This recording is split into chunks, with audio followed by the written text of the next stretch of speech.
Hello? I'm already 5 minutes late and I haven't even started. So I'm going to talk about some very specific extravehicular activities or spacewalks. And the reason why I brought this up is because we actually do talk about pumps and pipes in this EVA. So we went up to fix the AMS-02 with 4 extravehicular activities, 4 years and 4 spacewalks to save the Hunter of dark matter. So what is AMS?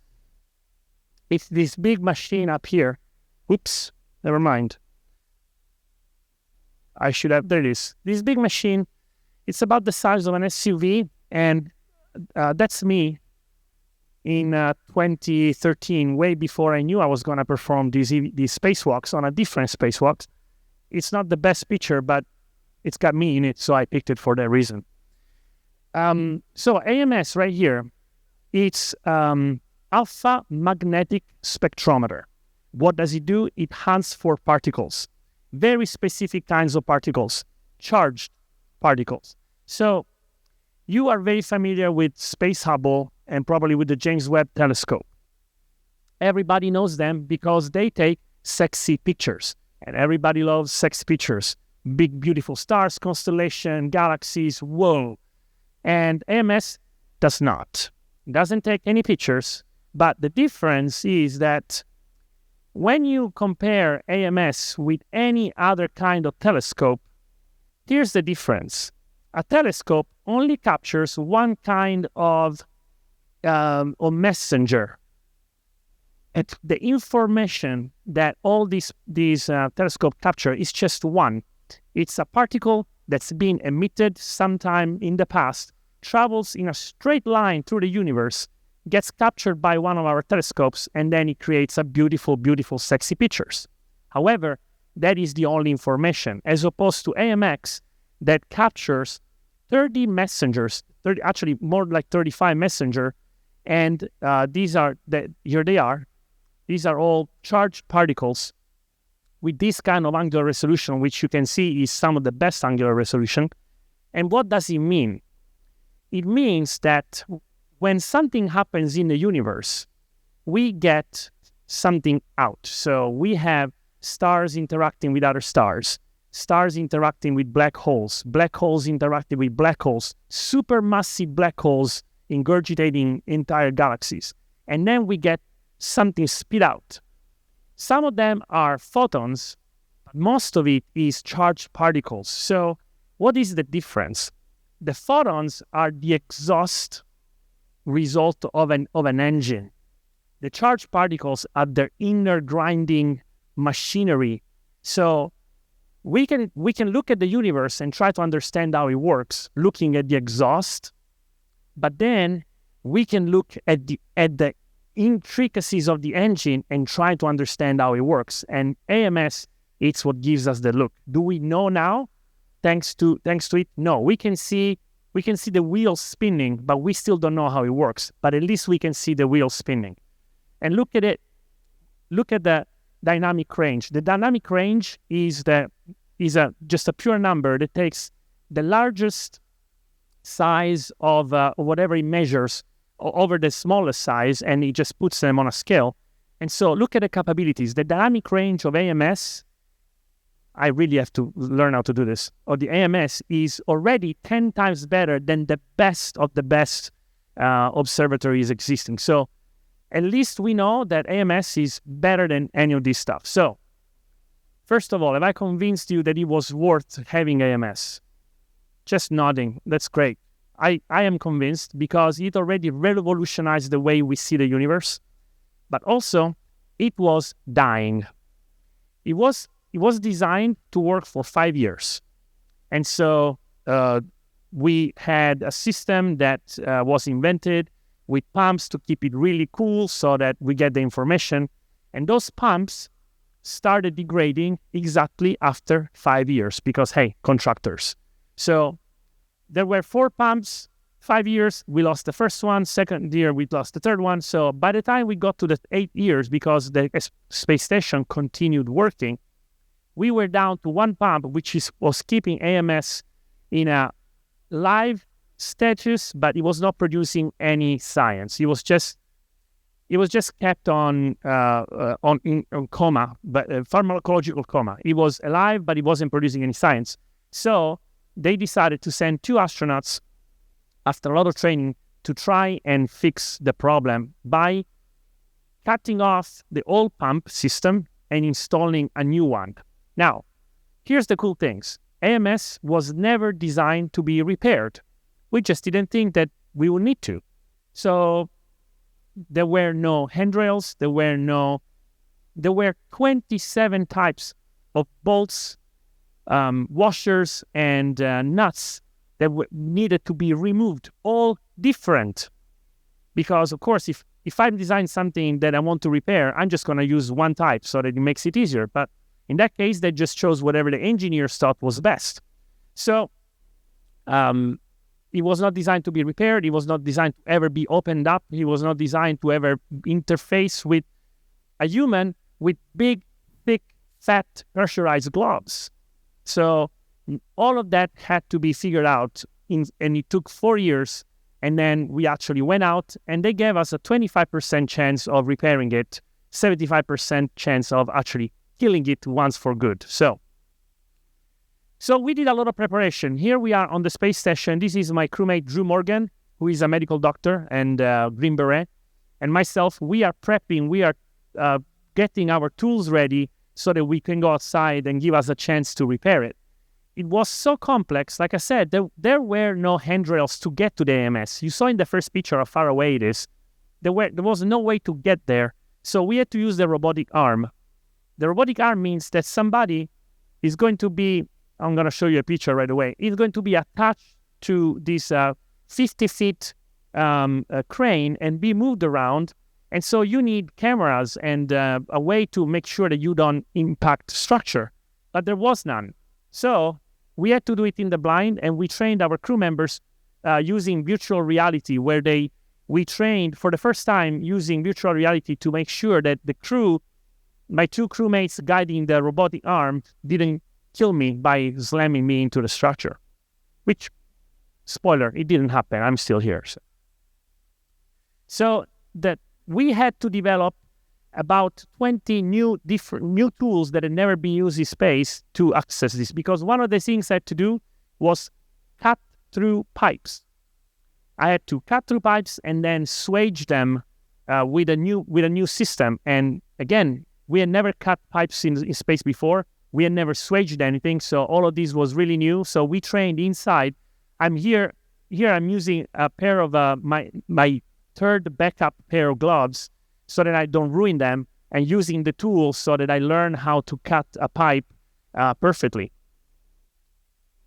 And then finally we do go out. We call the first EVA the opening act, because literally I went out and I disinstalled 27 bolts, nuts, and washers. Now, if you build a system to be repaired in space, you make all those things captive. So you remove it and it stays there. It doesn't just float away. Because guess what? If you lose it, you're going to find it again 90 minutes later coming 28,000 kilometers an hour in your face. Not a good thing. So we didn't want to create a cloud of this. So we invented systems to capture, and we thought we were going to lose about 10% of those nuts and bolts and systems. But guess what? We took painstaking care in not losing any, and we didn't. We captured all of them. We didn't lose a single bolt, washer, or nut. And we removed this panel, which you saw in the first picture. Behind this panel were all the innards of AMS. And then after we removed it safely, we just threw it in space and took a beautiful picture of riding into the sunset. And after that, on the second EVA, 5 days later, the nail biter, this is where I went in and started cutting the tubes, and also trying to find a way to power and give data to the system. So here, I'm holding with a tool part of the AMS that has power and data, and I cannot touch it because it may poke my glove. So I have to use a tool to touch it, and then this other part was built specifically for the EVA, so I can actually connect it. And then this is the nail biting part. See all those tubes in the back? Behind this there is all these tubes, and I had to cut 8 of them, but there were 12, and they all looked the same, and they had to be cut in specific locations. And if I cut the wrong one, guess what? AMS died. So we had to figure out a way to find the right tube, pulling it out, cut it. Now, once I cut it, it becomes a spear. So it can poke my gloves, it can poke my suit. So we had to put these caps on top to prevent that from happening. And then I had to wrap it all up because any kind of thermal could create problems. And see how much space I have? Not much. This is my pressurized glove with my pressurized arm, and that's really all I have to get there and do the work. But we were able to do it in 2 different parts. We were able to wrap it all around. And then the next thing I'm going to have to do the next time is to, this is me after finishing that EVA saying, hey, I didn't break the system. Yay. And coming back, there is really no reason for me to show this picture other than it's really cool. And yeah, I am an astronaut. What can I say? And then AMS-3. Now the next step is going to be to take this fridge. This is the, hey, mom, look what I can do kind of picture. This is the new pump. So actually it's 24 pumps because we built 4 the first time. And now we're like, we're not going to make the same mistake. So 24 pumps inside the system. And right here is the tubes that I'm going to connect, 8 of them. And there's a system right there inside that allows me to swage them mechanically, a device that was invented by one of our NASA engineers. So now I'm going to take this, install it on AMS, and then take out the new tubes and connect them to the old tubes. But remember, the old tubes were cut like a spear. So first, I had to cut them again using a system to make them nice and clean and perfect so that they can be swaged to this system. And then we have to open up and hope that there are no leaks, right? We have to check. So the way the procedure worked is that I installed all of them, all of the tubes. I connected them. I righted them out. I connected them to the old tubes. I mechanically swaged them. And then we opened just a little bit of CO2, not the entire reservoir, but just a tiny compartment to see if it was leak proof. And this is the closure. A month later, after making sure that gases had been flowing through the system, we went out and we went and checked for leaks.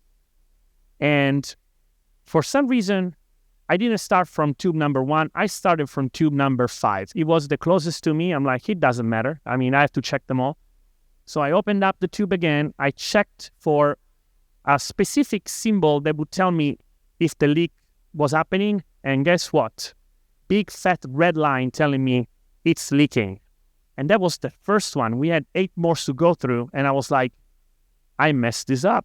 I didn't do it right. So we put up a procedure where basically I just gave it a little bit more torque to the swaging system to try and see if it would stop the leak. And then we closed it. I checked the other 7 tubes and none of them were leaking. So yay, all good. And then about an hour later, after doing all this check, I went back because 1 hour was sufficient to see if there was a leak. So I opened up the tube again. I went to check the swaging system, crossing my finger. If I couldn't cross because I have fat gloves, but crossing my toes to see, hoping that it wouldn't leak. And guess what? It leaked one more time. There was a big fat red line staring at me. So now what? Because this is it. We don't have a lot of capabilities. There are 2 options. One option is to go back to the airlock. So translate back, grab a jumper. A jumper means that I have to cut around the leak, attach 2 more of the swaging system, swage them, and then come back some other time to verify that they're not leaking, but I'm doubling the chance that there's a problem. And also, there is no way that I'm completing this EVA because we cannot open it up until we verify that everything is in place. So who knows? It's going to be another EVA months in forward to make sure that everything works. So NASA from the ground, somebody, actually my ground IV, the intravehicular guy guiding me, he raises his hand and is like, hey, if the system is broken, we cannot break it more, right? So how about we just torque it more? Just give it one more good yank and see if it fixes the problem. So they gave me 2 instructions. They tell me, hey, Luca, torque it one more time, and then go back to the airlock, grab the jumper, grab everything that you need, go back, and in the meantime, we'll verify whether it's leaking or not. This time, we only need 45 minutes. So I translated back to the airlock as fast as I could. I grabbed all the tools that I needed, including the jumper. I went back to the AMS side, climbing up, and then we waited for 45 minutes. The darndest 45 minutes ever. It was a night pass. For the first time, I didn't dare look at the stars. I wasn't thinking about anything but fixing the AMS. And then finally, it was time to check for the leak. And I opened up the system, and I looked, and there was no leak. It had worked, just torquing it one extra time. And then my crew member and I, we just sped up so much to close everything. We had to do some procedures that we had never tried on the ground, taking all these multi-layer insulation and just enveloping everything to make sure that nothing got overheated over time. But that's the meaning of this picture is actually right here. So this is me, obviously, big Italian flag. But this is not the main character of the picture. This tool that every dad has in their garage, it's a 7/8 wrench. I have a 7/8 wrench in my garage. Most of you probably have a 7/8 wrench in the garage. That tool, which was invented probably 150 years ago, all we did was wrapping it around with some multi-layer insulation.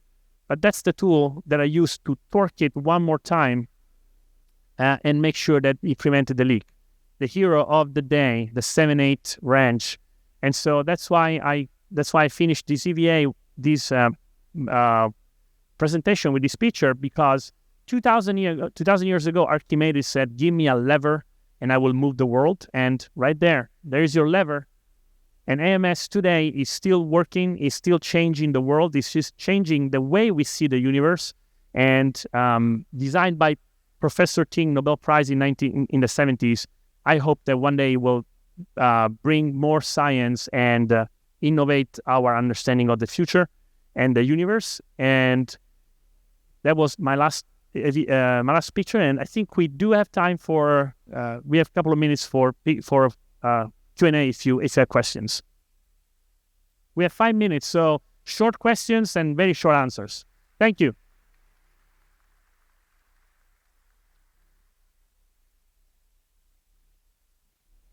And of course, we have you asking the first question. That's an excellent. Thank you, Luca. My question is that with your AMS, you can tell me that you have 150 micron particle floating around Saturnus. Today, if I go into the hospital and Dr. Lumsden asks me, what is the particle in that bloodstream? We cannot tell. What is the difference? Looks like space is still easier to do than doing medicine or testing blood. Can you give us explanation, or we're just doing it wrong? This is beyond my capability to explain. First of all, because I don't know the technology that you use to detect particles in a bloodstream or on the ground. What I know about the AMS is that these particles are very, very hard to capture on Earth. The reason why AMS is outside the atmosphere is that charged particles, first of all, get deviated due to their charged nature. And also, they are very, very faint. They tend to dissipate. They tend to be absorbed and transformed. So the reason why we have it in space is so that we have them as close as the source as possible. So I don't know why it is so hard on the ground, but I can tell you that the reason why we have it in space is so that we stay away as much as possible for any other interference. But it's beyond my scope. My background, I'm not the doctor. I'm not the physicist. I'm an operator. I am the lowest. I am the most average kind of guy you can put on a stage. So my background is test flying airplanes. So give me a stick, give me something to do with my hands. I'm really good. If you have me thinking too much, I'm gonna mess it up. So you're very humble because you've been at Pumps and Pipes once before. Yes. And there's a widely read article around the world that says the astronaut who almost drowned in space. And we imaged the spacesuit because can you say something about the heart and the vascular system in spacesuits and a little bit about what happened to you at that? Sure. Actually, if I do have the presentation still up, I can, I don't. I still have 2 minutes. Can I have the presentation back up?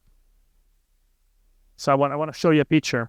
So in 2013, right after that first picture that I showed you, I was out for my second spacewalk, and I had what has become a pretty famous EVA. So let's go past right there. So a spacesuit is composed of two parts. You have this part here, which is an inflated balloon with another inflated balloon inside. And then you have the spacesuit itself, which is this part. This is the Portable Life Support System, or PLIS. It basically what keeps the astronaut inside alive. It creates the atmosphere, the pressurization, ventilation, and cooling. So everything that we need as humans to survive is in the backpack. And then we added also this safer, which is basically an engine to fly us back to the space station in case we get lost. So in my second EVA back in 2013, the PLIS had a contingency that we had never thought about on the ground. The pump separator, the system that keeps the ventilation system from the cooling system separated, it failed in a mode that was not replicable on the ground. It basically started spraying water into my helmet. And the way it sprays water into my helmet is through the ventilation system, which is in the backside of the helmet. And because we are in orbit, there is no flow. Water doesn't flow anywhere. It just started filling up the helmet from above. So eventually it covered my eyes, my ears, my nose. It all happened in about 20-25 minutes, where I found myself isolated at night with a helmet half full of water. It was about 1.5 pounds of water inside. And if you've seen the movies like The Martian or any of those movies with astronauts, the helmets are really big because these actors are expensive. And if you pay $1 million for an actor, you want to see his face or her face. Nobody wants to see this face. So our helmets are really small. So you don't want to see this face, but our helmets are relatively small. And the water basically traveled through the backside of my head all the way down to my nose, and then it filled my nose because of capillarity. And because it was night and water in front of my eyes, I could not see anything. So I had to basically go back in the blind back to the space station. And if you know a little bit about the space station, it's really big, and you cannot just grab anything. You run the risk of damaging equipment on the space station or the suit. You choose which one is worse. But so you have to go back using a very specific path, and I couldn't see it. So I had to figure out a way to go back without killing myself, without damaging the space station. And it took me about 7 minutes of complete isolation to do that.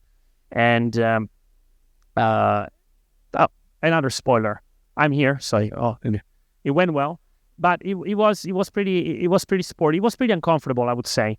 And on the ground, they didn't know the gravity of the situation because there was no communication. They couldn't ask me. I was trying to tell them, but the sound never came out of my mics because they were wet. So, and I couldn't hear them because when you get water inside your ears, you don't hear anything. So I was isolated. I couldn't ask for help. I couldn't ask for direction. Again, it was night. And on the ground, all they could see was my heart rate, but my heart rate didn't change. And so they were like, why isn't Luca talking to us? The dim-witted pilot. And so finally, when I could get back inside the airlock, they realized that my helmet was pretty filled with water. And so they kept asking me questions, but I couldn't hear anything. And I wasn't moving. So imagine the scene. You're asking me questions. I don't hear you. I'm not moving because every time I move, it sloshes inside the helmet and it's very uncomfortable. So not pretty to see on the ground. And I'm moving astronaut that doesn't answer your questions. So Chris, my other crew member, finally squeezed my hand. I squeezed back his hand to say, universally, I'm okay. And then he told the ground, hey, Luca is fine. He looks miserable, but he's fine. And then finally, about 15 minutes later, after repressurizing everything, they could open the hatch, remove my helmet, and they were asking all my crewmates, hey, how is Luca? How is Luca doing? And then finally, I could hear them, and I'm like, hey, you can ask me. I'm still alive. So that was the end of the ordeal. Marilee, we are done. Thank you so much for your attention. That's all the time I have. Have a great rest of your day. Thank you so much. Thank you. Another hand.